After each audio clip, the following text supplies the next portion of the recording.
आइए अब सुनते हैं चौथा अध्याय, इंद्रादि देवताओं द्वारा देवी की स्तुति। सिद्धि की इच्छा रखने वाले पुरुष जिनकी सेवा करते हैं तथा देवता जिन्हें सब ओर से घेरे रहते हैं, उन जया नाम वाली दुर्गा देवी का ध्यान करें। उनके श्री अंगों की आभा काले मेघ के समान श्याम है। वे अपने कटाक्षों से शत्रु समूह को भय प्रदान करती हैं। उनके मस्तक पर आबद्ध चंद्रमा की रेखा शोभा पाती है।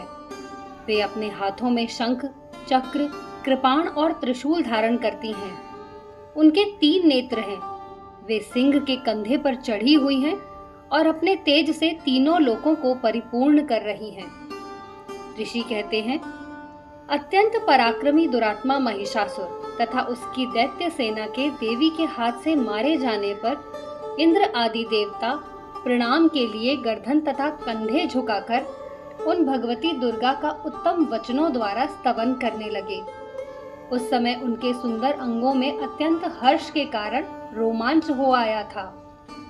देवता बोले, संपूर्ण देवताओं की शक्ति का समुदाय ही जिनका स्वरूप है तथा जिन देवी ने अपनी शक्ति से संपूर्ण जगत को व्याप्त कर रखा है, समस्त देवताओं और महर्षियों की पूजनीया उन जगदम्बा को हम भक्ति पूर्वक नमस्कार करते हैं।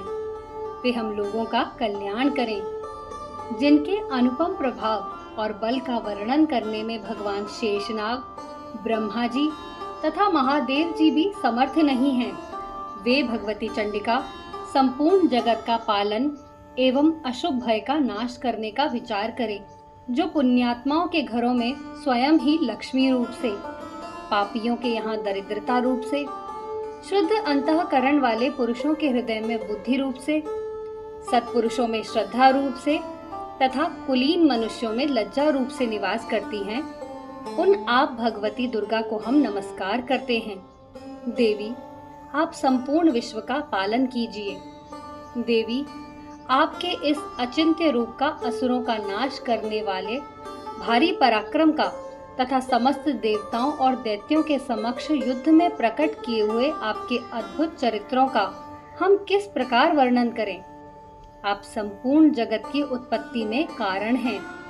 आप में सत्वगुण, रजोगुण और तमोगुण, ये तीनों गुण मौजूद हैं, तो भी दोषों के साथ आपका संसर्ग नहीं जान पड़ता।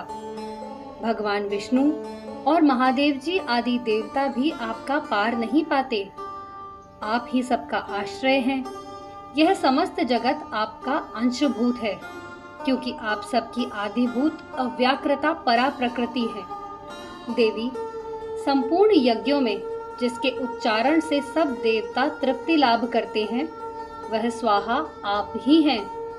इसके अतिरिक्त आप पितरों की भी तृप्ति का कारण हैं।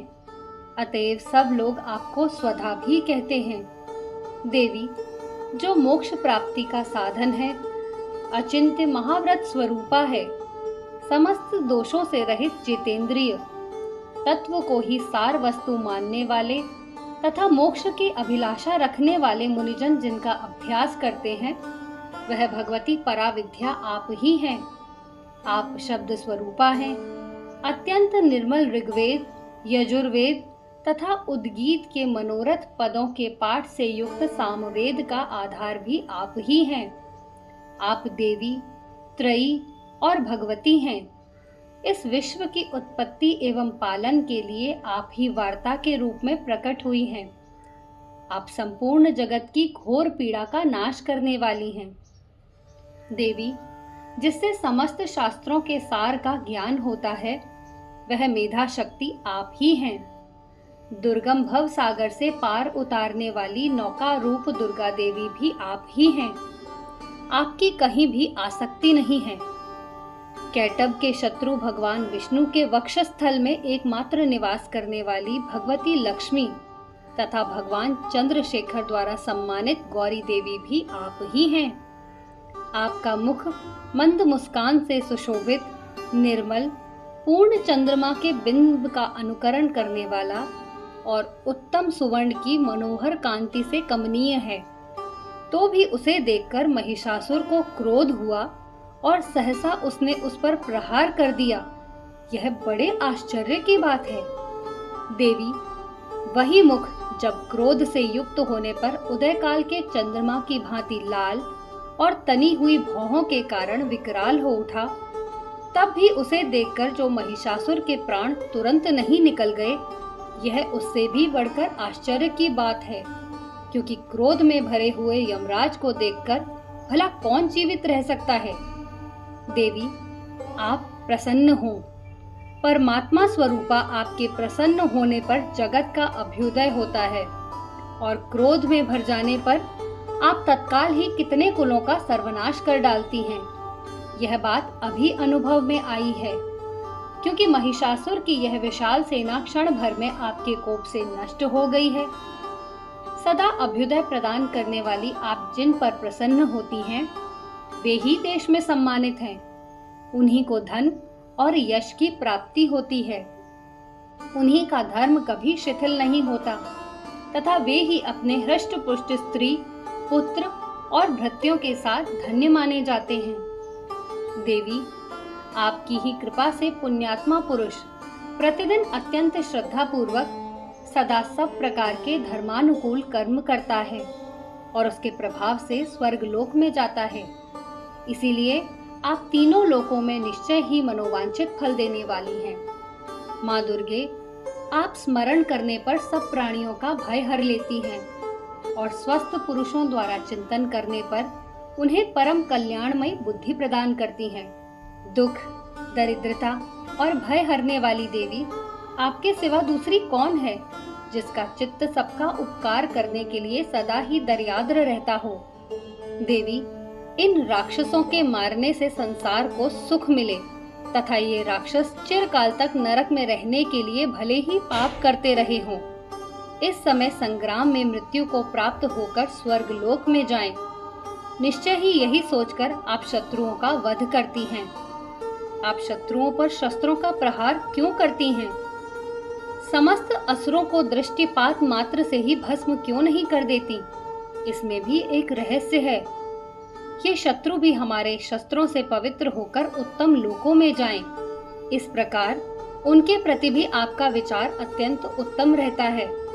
खड़ग के तेज पुंज की भयंकर दीप्ति से तथा आपके त्रिशूल के अग्रभाग के घनीभूत प्रभा से चौंधी आकर जो असुरों की आंखें फूट नहीं गईं, उसमें यही कारण था कि वे मनोहर रश्मियों से युक्त चंद्रमा के समान आनंद प्रदान करने वाले आपके इस सुंदर मुख का दर्शन करते थे।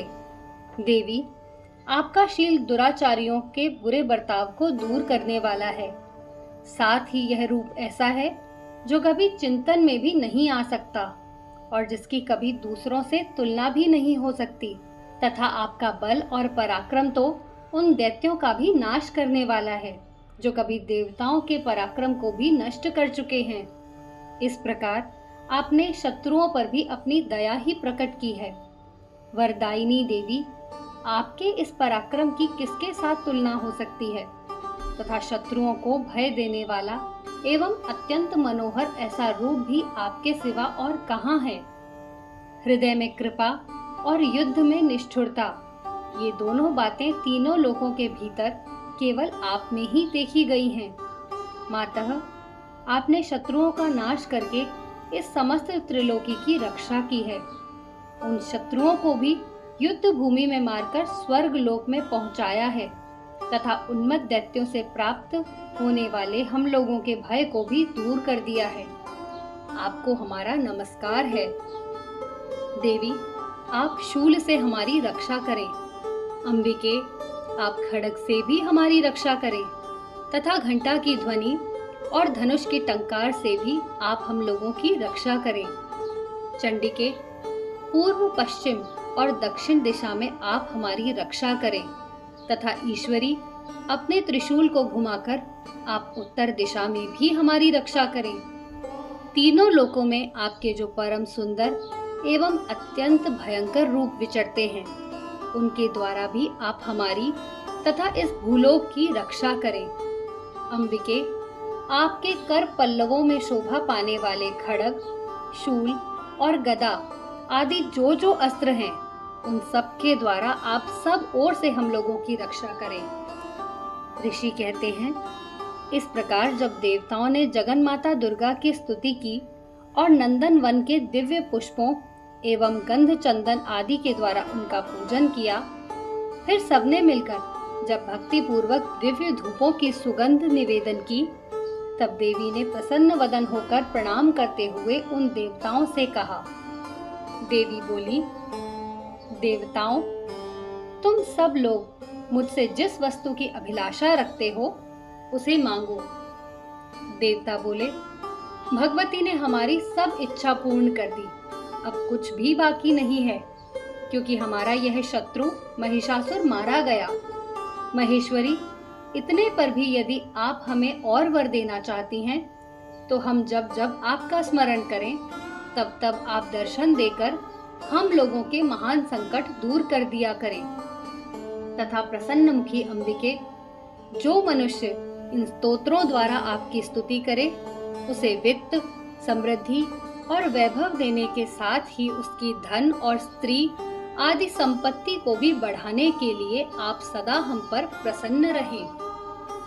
ऋषि कहते हैं, राजन, देवताओं ने जब अपने तथा जगत के कल्याण के लिए भद्रकाली देवी को इस प्रकार प्रसन्न किया, तब वे तथास्तु कहकर वहीं अंतर्ध्यान हो गईं।